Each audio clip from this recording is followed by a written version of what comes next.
ఉన్న బంగారాన్ని విడిపించి ఆ రోజు ఆన్లైన్ రేటుకే మేము కొంటాం. Sharma gold company.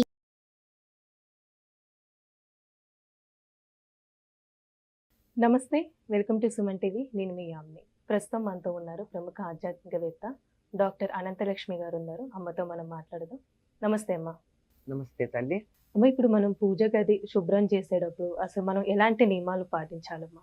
మామూలుగా అయితే ఇప్పుడు మనం పండగలకి శుభ్రం చేసుకుంటూ ఉంటాము, ఏదైనా స్పెషల్ డేస్ కదా, అసలు ఎలాంటి నియమాలు పాటించాలి ఈ శుభ్రం చేసేటప్పుడు?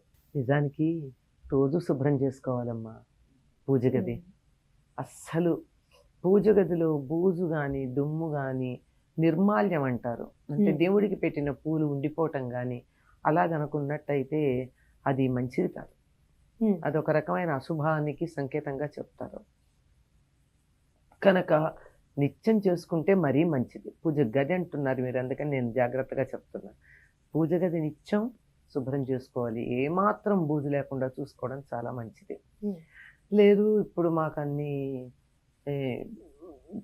తొందర జీవితాలు ఉన్నాయి, ఇతర విషయాలు మాకు చాలా ప్రాధాన్యాన్ని వహిస్తున్నాయి అని అనుకున్నట్టయితే నెమ్మదిగా శుభ్రం చేసుకునేటప్పుడు ముందుగా పైభాగం చేసుకోవాలి.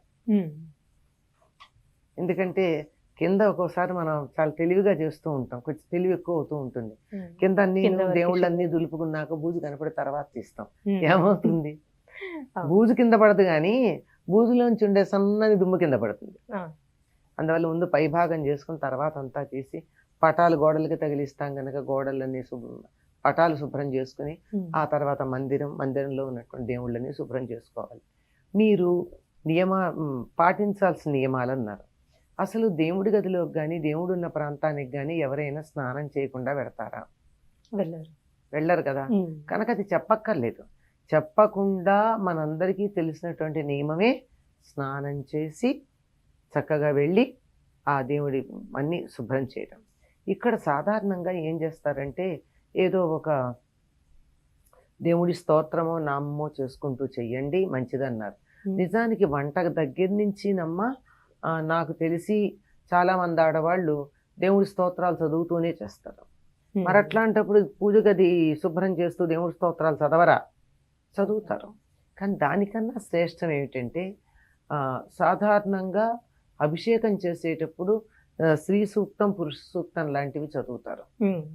అందుకని దేవుడి గది శుభ్రం చేస్తున్నప్పుడు అది కూడా శుభ్రంలో భాగమే గనక అటువంటి సూక్తాలు చదువుకుంటూ దేవుడికి సంబంధించినటువంటి స్తోత్రాలు ఏమైనా మనకు వచ్చినట్టు వాటిని పారాయణ చేసుకుంటూ స్తోత్రాలని, అవి కూడా ఎక్కువ లేవనుకోండి, నామజపం చేసుకుంటూ ఏదో ఒక నామం అవన్నీ చేసుకుంటూ చెయ్యడం శ్రేయస్కరం అని చెప్తారు. ఇంకొకటి ఏమిటంటే స్నానం చెయ్యడం అన్న చాలామంది చేస్తారు కానీ భోజనం చేసిన తర్వాత చెయ్యరు. ఎందుకంటే భోజనం చేసిన తర్వాత దేవుణ్ణి ముట్టుకోరు. ఇప్పుడు మామూలుగా ఎంత సంప్రదాయం అయిన కుటుంబంలో ఉన్న వాళ్ళన్నా స్నానం చేస్తారు, దేవుడికి దీపం పెట్టుకుని పూజ అంతా చేసుకుంటారు, నైవేద్యం పెడతారు, వీళ్ళు కూడా ఆత్మారాముడికి నైవేద్యం పెట్టుకుంటారు, అయిపోతుంది. అప్పుడు ఏదన్నా దేవుడి దగ్గర పడింది అనుకోండి, మరి ఏ బలి లాంటిదో పడితే తప్ప మామూలుగా పువ్వు పక్కకి వెళ్ళినా అవతల వెళ్ళినా బాగుండలేదు సర్దండి అంటే భోజనం చేస్తాను ముట్టుకోనంటారు. అంచేత భోజనం చేయకుండా చెయ్యాలి. అంతేకాకుండా పట్టుబట్ట మడి అని చెప్తూ ఉంటారు, కానీ పట్టుబట్ట కూడా దాంతో భోజనం చేస్తే పనికిరాదు. భోజనం ఒక్కసారి అంటూ ఒక వస్త్రంతో చేసినట్టయితే అది మళ్ళీ దేవుడి దగ్గరికి వెళ్ళడానికి పనికిరాదు, అది పక్కకు పెట్టేయాల్సిందే. కనుక చక్కగా ఉతికి ఆరేసినటువంటి శుభ్రమైన వస్త్రం కట్టుకోవాలి. దాంతో భోజనం చేస్తే వస్త్రము పనికిరాదు, చేసిన మనిషి పనికిరాదు. అందువల్ల భోజనానికి ముందే చేయాలి, శుభ్రమైనటువంటి వస్త్రం కట్టుకోవాలి. ఈ దేవుడి గదినంతా శుభ్రం చేసుకున్న తరువాత అప్పుడు విగ్రహాలని పటాలని శుభ్రం చేసుకోవాలి. ఎందుకంటే తర్వాత దుమ్ము పడుతుంది కనుక. దేవుడి విగ్రహాలని శుభ్రం చేయడాన్ని పులికాపు అన్న పదం వాడతారు. పులి అంటే పుల్లదనం. ఆ పుల్లగా ఉండేటటువంటి దాంట్లో శుభ్రం చేస్తామంటే చింతపండుతో కానీ నిమ్మరకాయతో కానీ వాటిని చక్కగా పెట్టి రుద్ది దానికి ఉన్నట్టు ఆ పైన పూర్వం మేము కుంకుడుకాయలతో చేసేవాళ్ళం. ఒకసారి అంటూ చింతపండు కానీ నిమ్మకాయ కానీ పెట్టి ఆ తర్వాత దాని మీద బూడిద పెట్టి రుద్దిన తర్వాత అక్కడ పెడితే అప్పటి వరకు షైనింగ్గా ఉన్నది దాని మీద ఉన్న తడి కొంత ఉంటుంది, ఎంత బట్టతో తుడిచినా ఆ తడి వాతావరణంలో ఉన్నటువంటి గాలిలో కలిసి కొద్దిగా మెరుపు తగ్గుతుంది.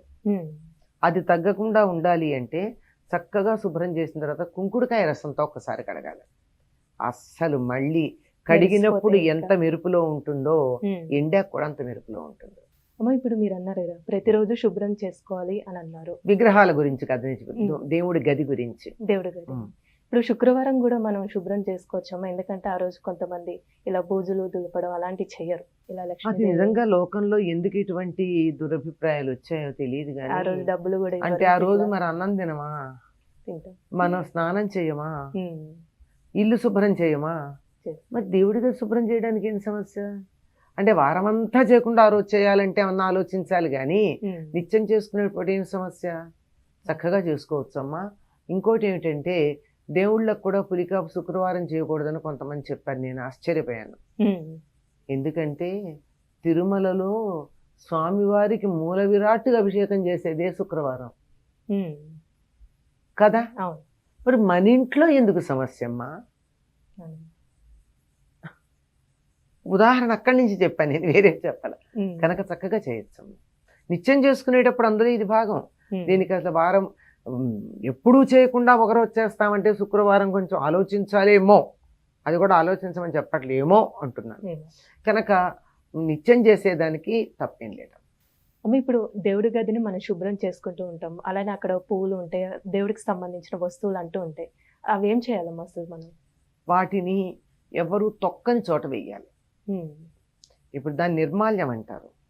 ఇప్పుడు దేవుడి గదిని శుభ్రం చేస్తూ ఉంటే దేవుడి మీద పెట్టిన పువ్వు ఎక్కడో కింద పడుతుంది ఆ.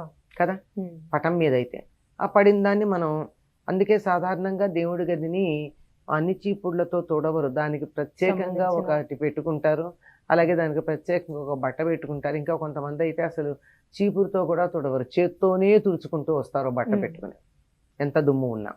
అదంతా దానికి అలా అయితే పక్కన పిండేస్తాం. కానీ అందులో దేవుడికి పెట్టిన పూలు కానీ, ఈ అగరొత్తుల నుంచి వచ్చినటువంటి బూడిద కానీ, దేవుడికి వాడగా మిగిలినటువంటి నీళ్లు అలాంటివి ఉంటాయి కదా, వీటిని తీసుకుని వెళ్ళి ఎవరు తొక్కని చోట పోస్తారు. అలానే సాధారణంగా తులసి మొక్కను ఎవరు ఏం చేయరు గనక ఉమ్.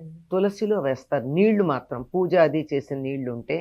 ఈ పువ్వులు లాంటివి కనుక ఉన్నట్టయితే, ఇక మా ఇంట్లో ఉన్న మొక్కలన్నీ అలాగో ఇలా కుదరదండి అనుకున్నప్పుడు ఒక బకెట్లో నీళ్లు తీసుకుని ఆ నీళ్లలో వీటిని వేసి ఉమ్. ఒక పూట అందులో ఉంచి అప్పుడు ఆ నీళ్లు ఎక్కడ తొక్కని చోట పోసేసి ఇవి ఎక్కడైనా వేసేయచ్చు. చాలా చక్కగా తెలియజేశారమ్మా, ధన్యవాదాలు.